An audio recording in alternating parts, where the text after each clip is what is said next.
Hello, my name is Miranda Rijks and I write psychological thrillers. I'm talking to you from my home in West Sussex as part of the CWA's National Crime Reading Month. Like everyone else, I'm housebound, but other than the fact I can't get out to see friends or go shopping, not too much has really changed. I'm also not new to quarantine because just under 5 years ago, I was diagnosed with a rare bone cancer.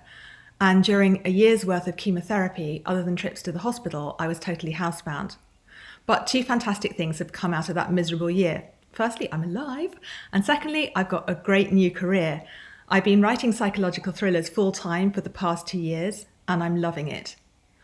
Although I'm lucky enough to have a study here at home, I'm ashamed to say I don't use it.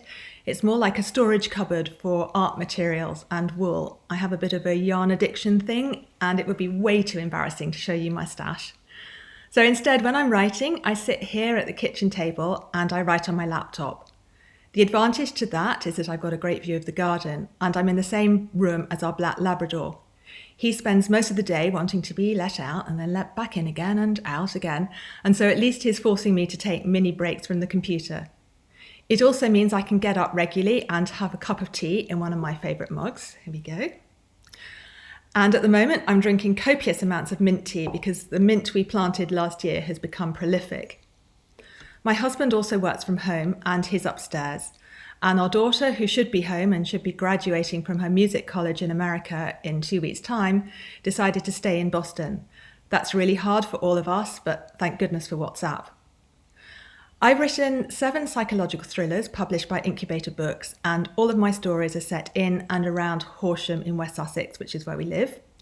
My latest book, Roses Are Red, was published on the 26th of April, and I'm going to try and show you what that looks like without too much reflection.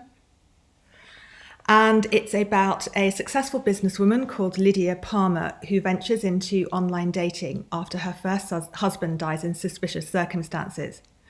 My next book, of which I've written about 3/4, is even darker, perhaps as a result of all the scary stuff going on around us. I actually find writing about scary things really cathartic. Perhaps it's my form of therapy.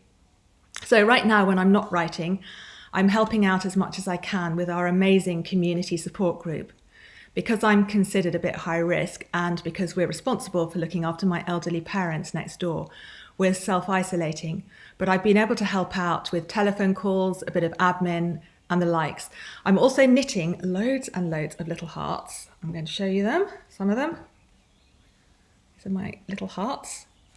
Some of these have gone to people in the local community to say thank you, or to people who need cheering up, or others have gone to a local hospice. Of course, I'm also reading like crazy, particularly books by other CWA members. I've just finished reading Right Behind You by Rachel Abbott and Here to Stay by Mark Edwards, two of the best psychological thriller writers that there are out there, in my opinion. And now I'm at that delicious stage where I have to choose what to read next.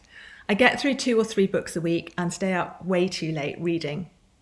Another thing I'm doing is taking French lessons online, and although I have to admit I'm very lazy with my homework, I can't wait to be able to get back to Switzerland, which is my favourite country, and find out if the lessons have made any difference. I fear probably not. So I don't know about you, but I'm finding that we're much more connected with friends and family all around the world.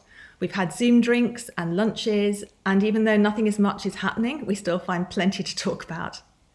So finally, thank you very much for watching this. I send you my best wishes. Stay safe, stay well, and happy reading.